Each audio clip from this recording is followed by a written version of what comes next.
ఇక ఎన్టీఆర్ జిల్లాలో పెన్షన్ సొమ్ము కాజేశాడు వెల్ఫేర్ అసిస్టెంట్. ఒకటి కాదు రెండు కాదు అక్షరాల 7,50,000 పింఛన్ డబ్బులతో తోట తరుణ్ పరారయ్యారు. అయితే నందిగామ మండలం కంచికచెర్లలోని 3వ సచివాలయంలో వెల్ఫేర్ అసిస్టెంట్ విధులు నిర్వహిస్తున్నాడు తరుణ్. ఉదయం పింఛన్ డబ్బులు ఇచ్చేందుకు లాగిన్ కాకపోవడం, తరుణ్ ఫోన్ స్విచ్ ఆఫ్ రావడంతో ఘటన వెలుగులోకి వచ్చింది. దీంతో నందిగామ ఎంపీడీఓ పోలీసులకు ఫిర్యాదు చేశారు. కేసు నమోదు చేసుకున్న పోలీసులు విచారణ చేస్తున్నారు. అయితే గతంలో నెమ్మలిలో ఓ పింఛన్ నగదు గోల్మాల్లో తరుణ్ సస్పెండ్ అయినట్టుగా తెలుస్తోంది.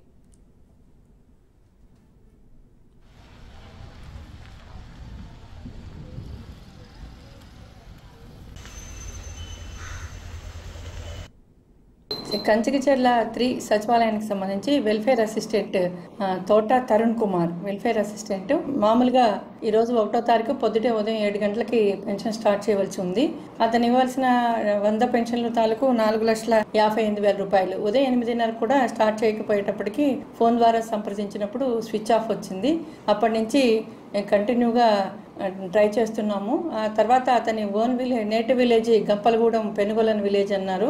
అక్కడికి కూడా గంపలగూడెం వాళ్ళ ద్వారా ట్రై చేసి అక్కడికి ఇంటికి కూడా మనిషిని పంపించినప్పుడు వాళ్ళ బ్రదర్ అలాగే ఫాదరు పొద్దుటే మార్నింగ్ ఉదయం తెల్లారుజామునే 5 గంటలకి ఇంటి దగ్గర నుంచి బయలుదేరారని చెప్పారు. అయితే ఇప్పటికీ కూడా రీచ్ కాలేదు. అతను ఇవ్వాల్సినటువంటి అంటే ఎన్నిసార్లు ట్రై చేసినప్పటికీ కూడా ఫోన్కి అందుబాటులో లేని కారణంగా మరి పెన్షన్ అందరికీ మిగిలిన వాళ్ళు ఎవరికి ఇబ్బంది కలగకుండా ఆ అమౌంట్ అలాగే ఒక వెటర్నరీ అసిస్టెంట్ కూడా 2,92,000 అంటే 29వ తారీఖు అమౌంట్ డ్రా చేసినప్పుడు ఆ వెటర్నరీ అసిస్టెంట్ తన సొంత కారణాలతోటి ఆ అమౌంట్ తీసుకోలేదు. 1వ తారీఖు తీసుకుంటానని చెప్తే 1వ తారీఖు ఇస్తానని చెప్పేసి అన్నారు.